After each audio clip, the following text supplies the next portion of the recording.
TCP/IP was designed around 1980. It means it's a technology that is 40 years old. Its demise has been prophesied frequently, as we've noticed previously. However, it still survives. And what we need to look at is why that is the case. In IT, it is rather strange for a technology to survive such a long time. And in this video, we will look at the reasons why this is the case.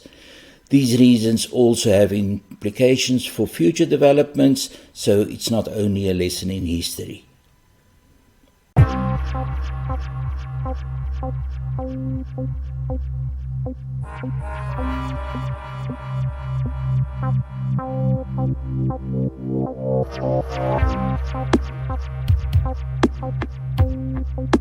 The major reason why IPv4 was able to survive so long is the use of a technology known as network address translation. And in this video, we will have quite a lot to say about network address translation. There's a secondary reason that we also will say some things about, and that is the use of tunnels. Tunnels enables IPv4 to connect to IPv6 machines, and therefore means they are not outcasts in an IP6 world. Let's look at network address translation in a bit more detail. When one connects to the internet, something like the following happens. So there's the internet, big internet out there, and here you are possibly an individual, and there in the internet you will have an ISP, and you will use your connection, a dial-in connection or a permanent connection, optical fiber, radio wave, cellular connectivity, whatever. And in that way you connect to the internet. Now when you connect to the internet, the ISP assigns a public IP to you.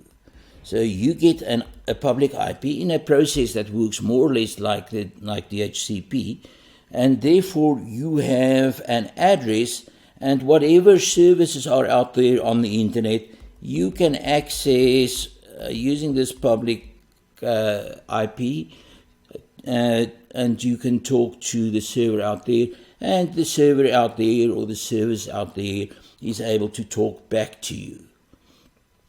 Problem comes in if you become a somewhat bigger organization or even have a bigger home network. So what will happen in this case is that your own network will be at the bottom here, but the ISP will only assign a single IP address to you. With all your computers that are situated all around your private network here, if you want to get public IP addresses for them, then that's become an impossibility. Scarcity of IPv4 addresses just means you can no longer do that. But what you can do is to use one of those private address classes. Let's say I use 10.0.0.0, and I assign private addresses to all of the machines in my company, in my institution, in my home. They can talk to one another, but the problem is that these private addresses are not routable via the internet, so they cannot talk to the outside world. What I do, however, to fix this problem is to insert a NAT box or a NAT router at that point. On the outside, the NAT box has a public address. On the inside, I connect it to my private address that I'm using, so it's got a private address, and then I set it up such that this is my default gateway.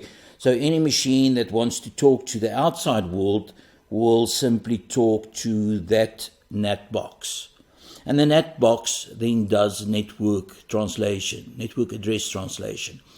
More specifically, what it does is it takes your private address, It changes it to the public address, and then the public address is used to send out the request to whatever service you want to access, and the response is sent back to this NAT box, and the NAT box does the translation in the reverse sequence, and it comes back to your machine. To make this a little bit more concrete, let's say that I want to talk to some public service out there.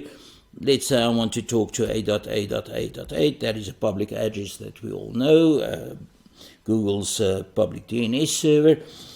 And I am at the bottom here, and I'm sitting at a machine that I have called 1.1.1. So there's my computer, and I want to talk from it to that Google server out there on the public internet. What happens is my message or my request that I'm sending from this machine will be sent to this NAT box. It may even be routed internally.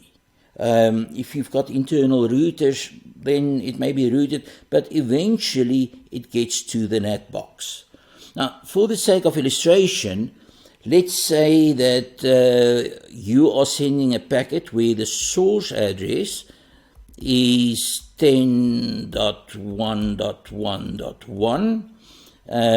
The destination IP is 8.8.8.8. Let's say your port, your source port. Clearly we will probably use a DNS request, so most probably the source port will be 53, but in general, when your machine sends out a request, it picks a high order address, one of that pool of high order addresses that are available for you. So let's say the source port was chosen to be 55555. And the destination port, we are assuming that this is a DNS request, so the destination port of what you're sending out here goes to 53. When it gets to the NAT address translation box, the NAT box, it changes the source address to, let's say that public address is just P, for lack of a better choice, a specific choice to use. Let's say it changes the source to P.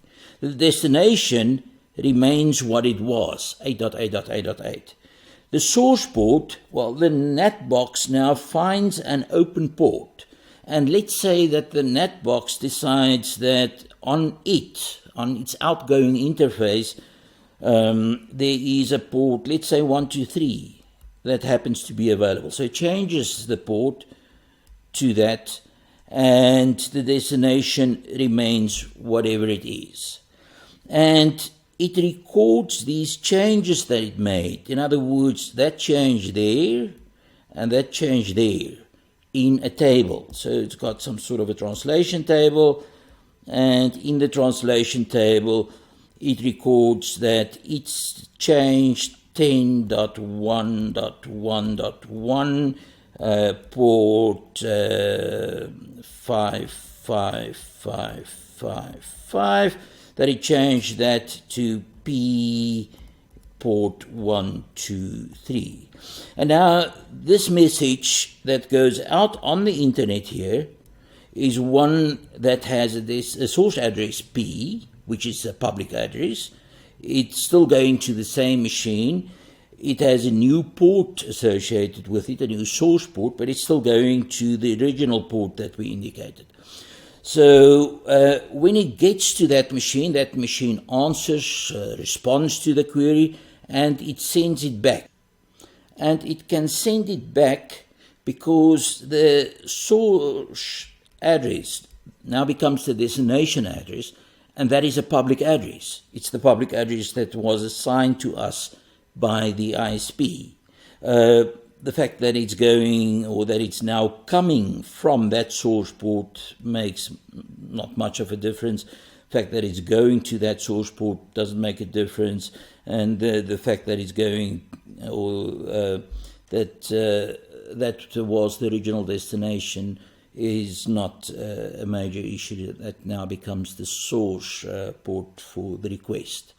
When it gets to this NAT box, the NAT box will see that it's supposed to go to P. The NAT box will look this up in its table, and it will see, okay, where I used P connected or combined with port 123, it was actually 10 connected or combined associated with port 55555. So the NAT box will know that this is supposed to be delivered to that machine on the inside of my network, and it is supposed to be delivered to that port on my internal network. It doesn't have to translate the public values that I used initially. That was never changed. It's only the source values that I used when the message was going out that were changed to some public value, and then that was relayed via the internet, and it could be relayed back via the internet, and then it gets translated and it gets delivered on the inside of my network. In principle, using this class A address on my network means I can use 2 to the power 24 hosts on the inside of my network. That is about 16 million if you think back to a previous lecture. There is a little bit of another constraint. If every host that goes out gets associated with an outgoing port, I only have 65,000 outgoing ports. So I can't have all 16 million machines talking via their own ports if there are only 65,000 ports available. However, what I can do, if I am really that big, if I have millions of computers, then what I can do is I can get a second public IP address, let's call it P2, and that can be associated with another 65,000 ports, and I can get more and more public addresses. Now, the scenario where that becomes likely is where my private network here is something like a cellular provider. And the cellular provider may have millions of users, and they may all be assigning them to, let's say, public address 10. And many of those users may be active on the internet at any given time. So they, in fact, cannot use a single pipe to connect them or a thin pipe. At the very least, they will use a thick pipe for that connection, in other words, something with a high bandwidth. But it will also use multiple public addresses that are associated with that point so that it could service all, or so that it is able to provide all of the users on the inside of the network with access. This has been the case in countries where cellular phone usage was prevalent long before it became prevalent in our world. In Japan, in China, those countries had a scarcity, a real scarcity of IPv4 addresses and a huge take-up of mobile technology. And they very early realized that they needed to switch to a model where they assign private addresses to the internal users and then connect using only a few public addresses to the rest of the internet. So this is a technique that is rather old already, works very well, except in one or two circumstances that we will look at next. The problem that one faces if one uses network address translation is that one's machines are not exposed to the internet. Because they are using private addresses, no one can access them. And that, to a large extent, is a security benefit, because in general, you don't want the world outside to be able to access the computers on the inside of your network. However, there are exceptions. You may have a web server or a file server or a media server, some sort of service that you want to share with the world. And how do you handle that in the case of a NAT scenario? So let's look at the picture of a pretty similar situation to what we had a moment ago. But the difference here is that I have a machine on my network, and let's say that is my machine. I'm going to call it www, and its address happens to be 10.1.2.3. So that is a private address, and someone on the internet there who wants to access my web server cannot do it because they are unable to connect to a private address. The solution here is what is known as port forwarding. The logic of port forwarding is, in essence, that I set up a port on my NAT box, so somewhere there, and I say relay messages that are incoming on that port to a specific machine on the inside of my network. In other words, suppose I want any request that is intended for my public address, port 80, to be relayed to my www machine. I will have a port forwarding table, and in the port forwarding table I will say if anything comes in on port 80, in other words, on that public address, that's the only place where things can come in, that's the only place that is exposed to the internet.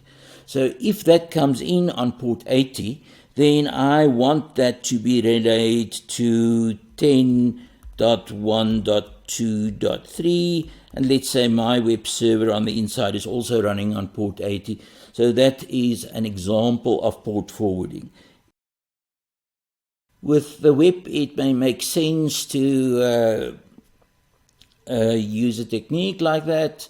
We use a standard port 80. In other cases, if I've got some media server, I store all my music or whatever, and that happens to be 10.10.10.10, I can say, well, I'm going to pick some random port 456, and if anything for port 456 comes in, it should actually be sent to 10.1 or .10.10.10, and the port on which my media server is actually running. I've sort of alluded to that value as being a secret, and we know security by obscurity never works.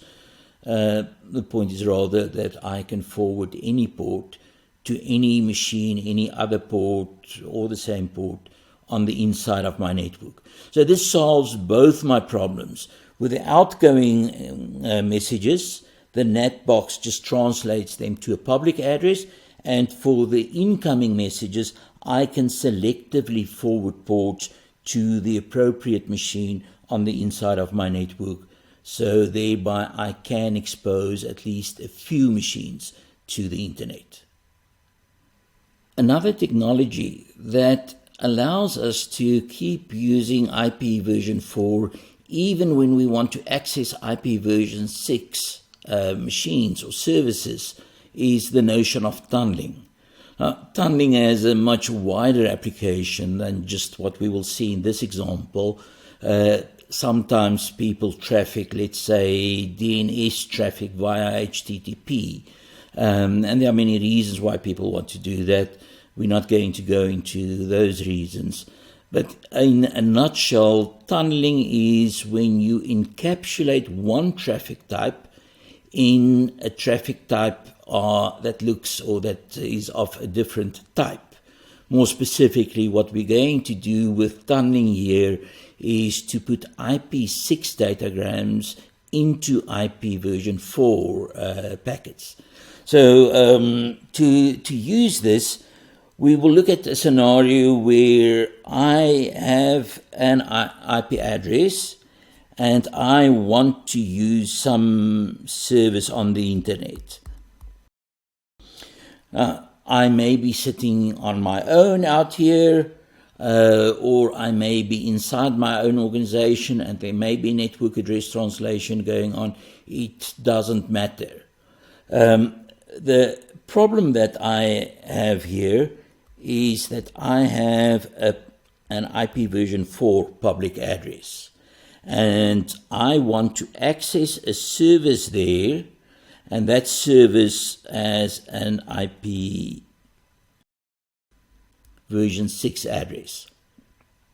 So I cannot directly access that service because IPv4 and IPv6 are incompatible.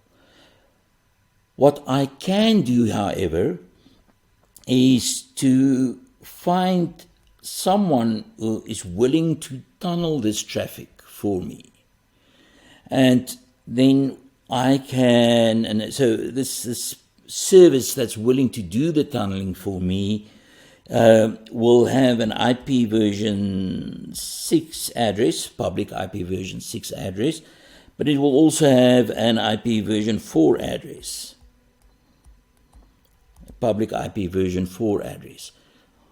What I will do then is to take my message and I will build up this IPv6 datagram. So somehow that is IPv6. And then I will encapsulate it. In other words, that IPv6 datagram becomes the payload of an IPv4 packet. So there's a header, it has an IPv4 value, and I can now send this message to that machine's public IPv4 address. That machine strips away the IPv4 datagram and it uses the IPv6 address that I've put in there, and it sends out my message to that machine or that service that I want to access. Obviously, it has to, again, keep in mind what ports and things it's using, so that when that machine responds and the answer arrives at this tunnel entrance, then it can encapsulate the response again and send that back to me. So this has played a far smaller role in keeping IPv4 alive. But what we will have on the internet is a set of IPv4 machines, probably very expensive, specialized equipment that is only able to talk IPv4, and with a solution like tunneling, we can enable those machines to keep accessing services even as the address space moves over to IPv6. In times not too long ago, we would have spent quite a long time talking about 64 and Toledo tunneling and how one determines addresses for those tunnels. However, we don't have time to talk about that in detail. This is the point at which we leave the Internet Protocol, because once we go below the Internet Protocol, we are not talking about internets anymore. We are talking about one machine that talks to another machine that is directly connected to it. There's no routing involved, so things like the Internet Protocol, which has a primary function of routing, is no longer relevant.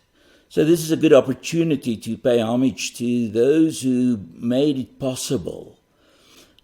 Perhaps the two greatest names in the internet are Wintensurf or Windsurf and Robert Kahn or Bob Kahn. They started working on the internet way before it was known as the internet, back in 1969. They have earned the title Fathers of the Internet. When people use the term Father of the Internet in the singular, then they probably refer to Wintensurf, because he is generally known as the father of the Internet. Bob Kahn did as much work, but led a slightly less public life. Wintensurf is, till this day, busy promoting the use of the Internet.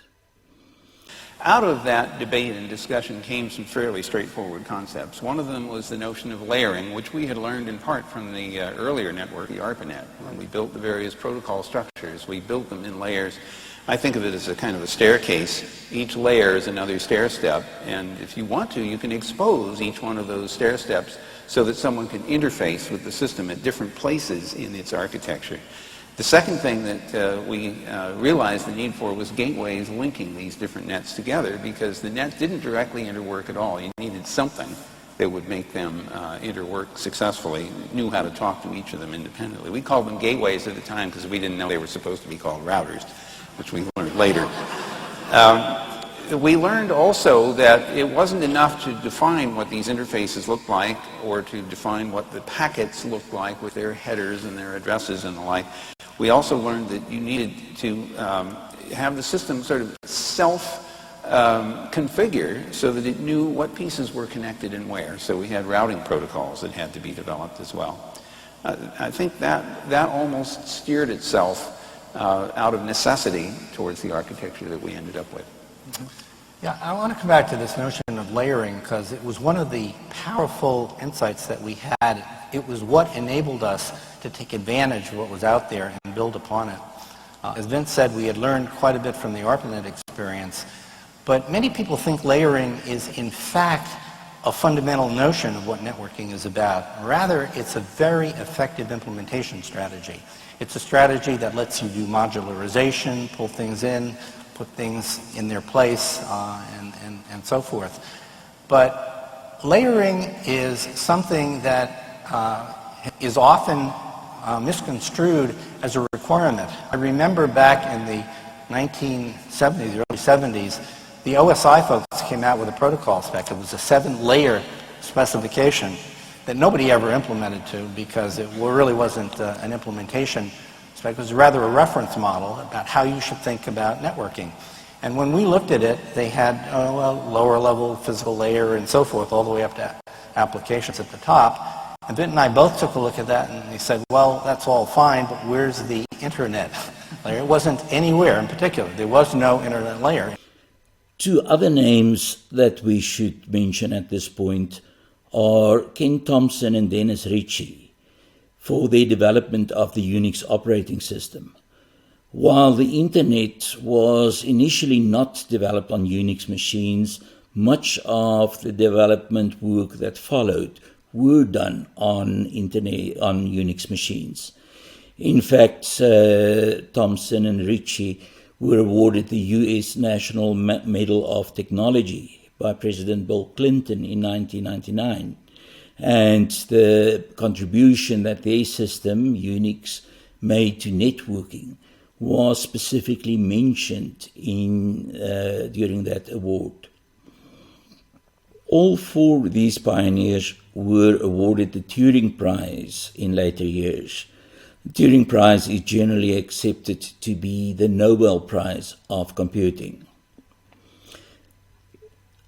As we noted a moment or two ago, this is the end of our discussion of Layer 3. The next video will move to Layer 2 in the protocol stack, where we will discuss the data link layer in more detail.